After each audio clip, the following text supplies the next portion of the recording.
ودي يا حبايب قلبي الصينيه بتاعتي بعد ما خلصتها بالشكل دوت. دلوقتي بقى انا هدخلها الفرن على درجه حراره 180 على الرف الاوسط لمده 20 دقيقه، وهطلعها ونشوف شكلها هيطلع معانا شكله عامل ازاي. يا حبايب قلبي الميكس الرهيب ما بين البسكويت والقراقيش اللي انا عملتها النهارده بمكونات سهله وبسيطه وكلها موجوده في قلب بيتك، مش هتاخد منك وقت خالص، وحلوه كوجبه فطار جنب كوبايه شاي بحليب او كوبايه كوفي ميكس.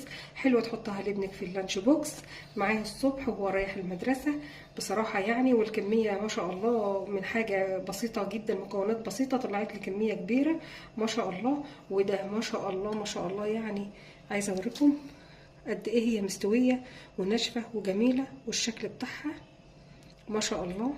وبصراحه الريحه بتاعتها كانت قلب البيت. فطبعا ما تنسونيش بقى تدعموني باللايك والشير، والسلام عليكم.